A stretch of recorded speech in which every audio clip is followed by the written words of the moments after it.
எம்எல்ஏக்கு ஒரு கார் கொடுக்க முடியும், 75,000 ரூபாய்க்கு எரிபொருள் உதவியாளர் தர முடியும், 25,000 ரூபாய் உதவியாளர், பூசா சேரம் 25,000 ரூபாய், சென்னை மாநகராட்சி தூய்மை பணியாளர் சம்பளம் 19,000 ரூபாய், ஊராட்சியில தூய்மை பணியாளர் சம்பளம் 6,000 ரூபாய், கவர்மெண்ட் ஊராட்சியில கிராமப்புறங்களில் போனா 1000 இருந்து 3,000 ரூபாய் சம்பளம் பெருக்கிறவங்க. யாருக்கு இப்ப எம்எல்ஏக்கு உதவியாளர் வேணும்னு யாரு இப்ப நிர்ணயம் பண்ணி யாரு கேட்கறது? உங்க கட்சிக்காரங்க நீங்க கொடுக்கணும்னா கட்சியில இருந்து கொடுத்துட்டு போங்க, மக்கள் வரி பணத்தை எதுக்கு? சரி, அவங்களுக்கு கொடுக்குறீங்கன்னு வச்சுக்கலாம், கொடுங்க. தூய்மை பணியாளர் எந்த விதத்தை குறைஞ்சிட்டாங்க? எம்எல்ஏ உதவியாளருக்கு மாசம் 25,000 ரூபாய் தேவைன்னு சொல்லக்கூடிய முதல்வர்களுக்கு ஏன் தூய்மை பணியாளருக்கு சம்பளம் 25,000 குறைந்தபட்சம் தோண மாட்டேங்குது? தூய்மை பணியாளருக்கு இங்க சென்னை மாநகராட்சியோட ஆட்சியர் அவர்கள் 832 ரூபாய் ஸ்வீப்பருக்குன்னு இப்ப நிறைவு பண்ணிருக்காரு சம்பளத்தை. ஒரு நாளைக்கு 832 ரூபாய் சம்பளம், ஆனா சென்னை மாநகராட்சி 761 ரூபாய் தான் கொடுக்குது. அப்போ எளிய மக்கள்னா உங்களுக்கு சாதி ரீதியா ஒடுக்கப்பட்ட மக்கள் கீழே இருக்காங்கன்னா நீங்க என்ன மாதிரி நினைப்புல வேணா பண்ணலான்ற மாதிரி இருக்கா? சட்டமன்ற வெற்றி மன்றமா போயிட்டு இருக்கு, கோலாரமா மத்ததும் போயிட்டு இருக்கு. தொழிலாளர் பிரச்சனை பத்தி யார் பேசுவா? தூய்மை பணியாளர் பிரச்சனை பத்தி யார் பேசுவா? அதுக்கு பதில் சொல்லணும்ன்றது எங்களோட கோரிக்கை.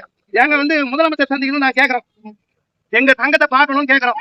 நீங்க பார்க்கலாம், தடைக்கு போராட்டம் நடக்கும். இந்த சென்னை மாநகராட்சியில நாங்க இங்க சட்டமன்றத்தை கூட்டிட்டே இருங்க. எங்க ஆட்சியில் எங்க சென்னை மாநகராட்சி தொழிலாளர்கள் தூய்மை பணியாளர் உழைப்போர் மிக தடைக்கு போராடிட்டே இருக்கும். 5 பேர் 10 பேர் வச்சிருக்க சங்கம் இருக்கு.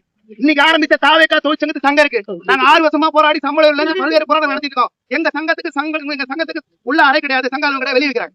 எங்க உழைப்போர் மிக 3000 மேற்பட்ட உறுப்பினர் வச்சிருக்கோம். எங்களுக்கு கொடுக்க மாட்டாங்க. இது என்ன நவீன தீண்டாம? எங்க சங்கம் மேல புதுசா ஆரம்பிச்ச உறுப்பினரே இல்லைனாலும் தாவேக்கா தொழிற்சங்கத்துக்கு உள்ள சங்கம் இருக்கு. எங்களுக்கு சங்க உறுப்பு எங்க அளவுல கொடுக்க மாட்டேன்னு அமைச்சர் உட்காந்து சொல்லிட்டு இருக்காரு. இப்ப நீங்க பெண்களுக்கு கழிப்பறை இல்லைங்க. முதல்ல பெண்களை பத்தி பேசுறாரு முதல்வர். அம்மா தங்கச்சி மத்தவங்க எல்லாம் மரியாதை இருக்கணும். அவங்க முதல்ல கழிப்பறை இருக்கணும். சென்னை மாநகராட்சி பெண் தூய்மை பணியாளருக்கு கழிப்பறை இருக்கணும். அந்த முதல்ல மரியாதை கொடுங்க. அந்த மரியாதை ஃபர்ஸ்ட் என்னன்னு பாருங்க. மத்ததெல்லாம் பொதுவா பேசுற டயலாக்ஸ் தான், சினிமா டாக்ஸ் தான் உங்க பக்கம் இருக்கட்டும். இங்க நாங்க நேரடியா குற்றம் சாட்டுறோம். சென்னை மாநகராட்சி பெண் தூய்மை பணியாளருக்கு கழிப்பறை இல்லை, ஓய்வறை இல்லை. இதை விட வெட்டக்கேடு இந்த அரசுக்கு எதுவுமே இல்லை. நீங்க நாங்க பணியந்திர வழி எங்க உழைப்பறை போராடும், வீடு விட மிரட்டுறீங்க போலீஸ் வச்சு. நேத்து மிரட்டிறீங்க, இன்னைக்கு காலைல போய் மிரட்டிறீங்க.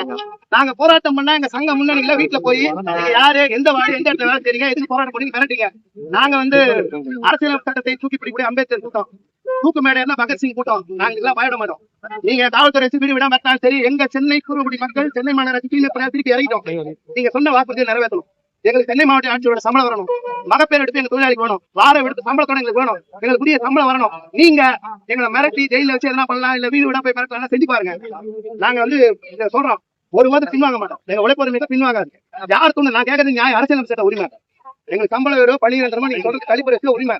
நாளைக்கும் போராட்டத்தோட எங்களை முதல்வர் கூட்டு பேசணும். உங்களுக்கு சினிமாக்காரங்க பேச முடியும், பணக்காரங்களோட பேச முடியும், பல முதலாளிகளை பேச முடியும், படம் எடுத்தவங்களை கூட பாராட்ட முடியும். உழைப்போர் 100 நாளா கேட்டுட்டு இருக்காங்க. ஆட்சிக்கு வந்ததுல இருந்து லெட்டர் கொடுத்து கேட்டுட்டு இருக்கோம்.